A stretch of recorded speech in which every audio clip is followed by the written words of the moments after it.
talk about us not living in an isolation. We live with other people. Whether we like it or not, how we dress, how we speak, and how we do things have got an impact on how other people perceive us. First impressions are formed within seconds.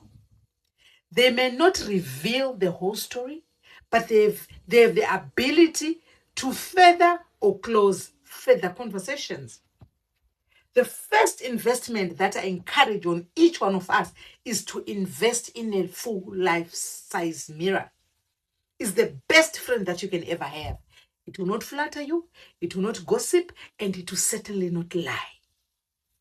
Okay? It doesn't, it tells the story as it is.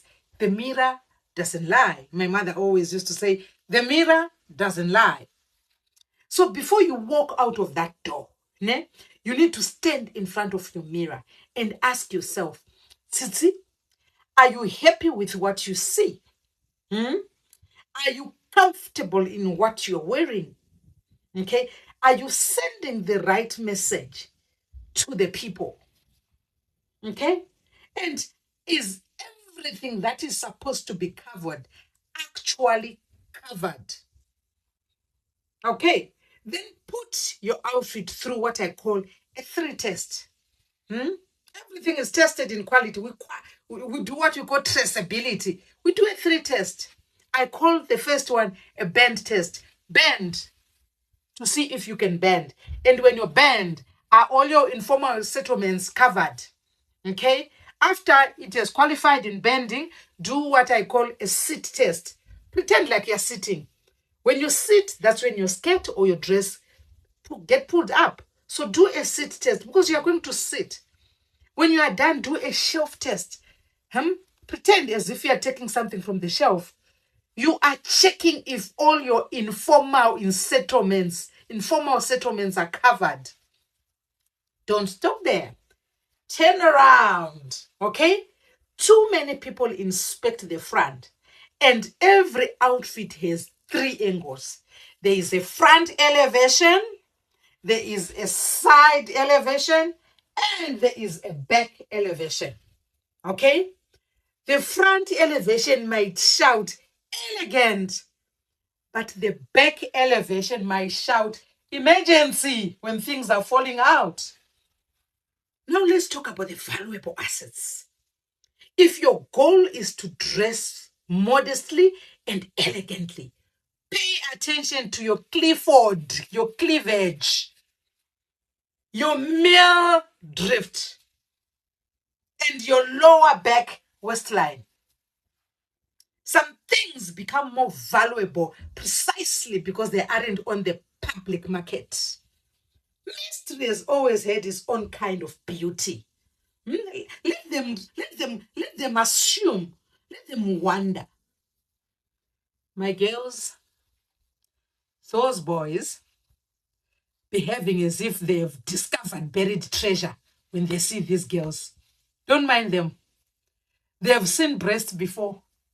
In fact, the day that they came out of this into this world, they even sucked their mother's breast. So don't mind them when they are looking so surprised. Cover them.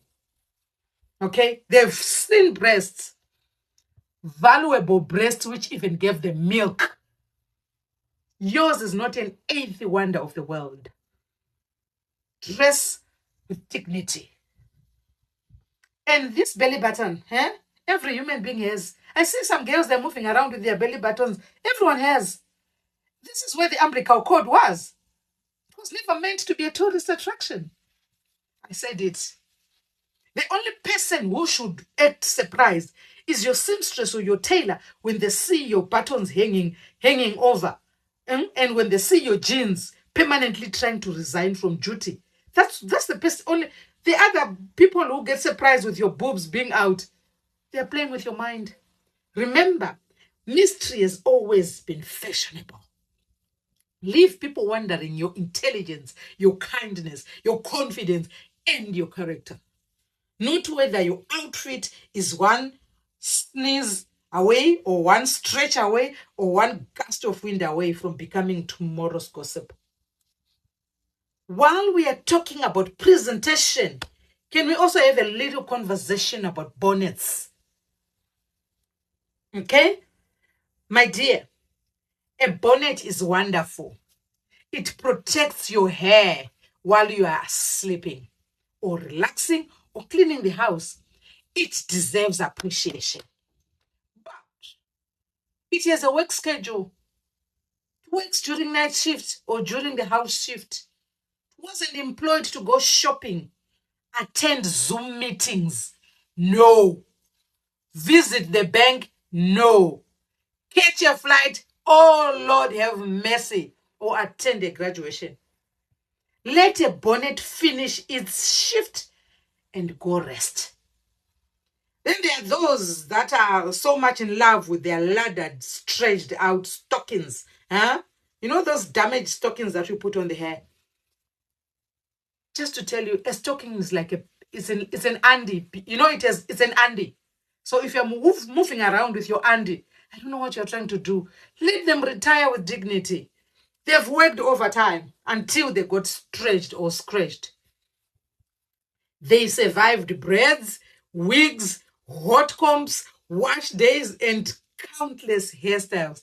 Let the bonnet and the stockings rest. They've earned a pension. Give them proper send off and let them enjoy retirement in peace. Looking presentable doesn't require a lot of money.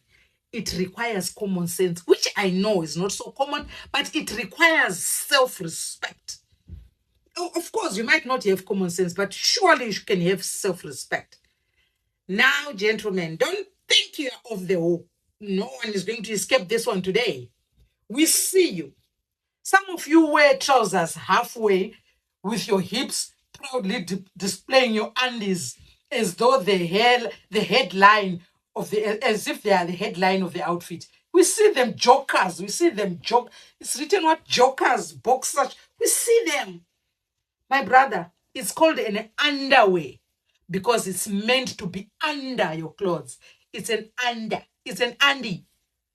We don't need a free advertisement for your boxer shorts. Every time we are walking past, we see joker. We don't need them. We have our own problems. If you spend the whole day pulling down your trousers, pulling down your trousers as every 10 steps, what are you trying to do? Perhaps the trousers is trying to tell you something. Buy a belt. The trousers is sending a message. Buy a belt. Wear trousers that fit. Or introduce your waist and your trousers to each other. They seem to have lost contact. Walking like a penguin, because you are negotiating with the gravity. It's not fashion. You can't be negotiating gravity and your trousers. It's not fashion statement. If you think it is, it shows here. You know, I've got a girl, I've got a beautiful girl. Every time I see a guy wearing that, I bind that, not in towards my direction. We get so scared when I see boys wearing that. I'm thinking that is going to be someone's son-in-law. There's a difference between attention and earning self-respect. Attention lasts for seconds, but respect is lifetime. Another thing, just because something fits doesn't mean it suits you. Know your body structure. Some clothes fit, but they are not okay for you. You wouldn't wear pajamas to a wedding or a ball gown to wash a car simply because it fits, would you? Exactly. Every outfit has its place.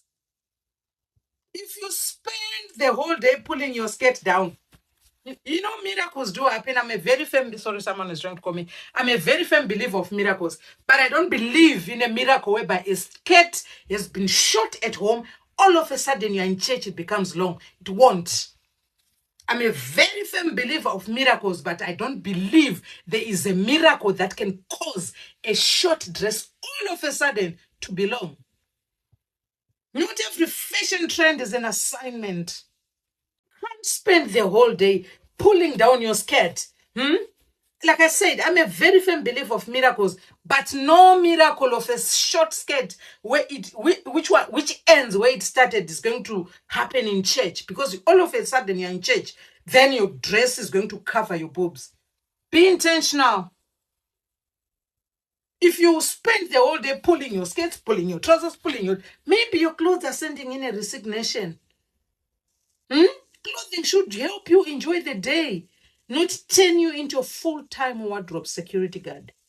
Not every fashion is your assignment. Some trends belong in the runway because that's exactly where they should stay.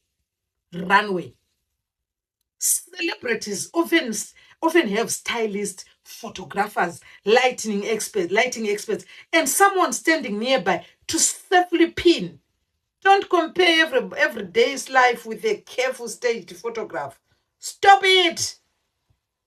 Always remember that you represent more than yourself. I always say to my daughter, you're not dressing for yourself, you're also representing me. Because the one thing people do, whose child is this? Who is the mother? Who is the father of this boy who's dropping his undies? So whether you realize it or not, people often associate your appearance with your family, with your workplace, with your church, with your community, or your profession. That's why I've seen many guys asking ladies, how much? When you are wearing those short skirts, guys will ask you, how much? Because you look like you're selling. Dress in a way that makes people who know you smile with pride. But don't forget, expensive clothes cannot cover bad manners. Designer labels cannot replace kindness. And the finest suit or handbag cannot replace humility. People may admire your clothes, but they will remember your character. Good grooming and good dressing are not about being rich. They are about respecting yourself and the duty of care that we have. You don't have to wear designer labels to look smart.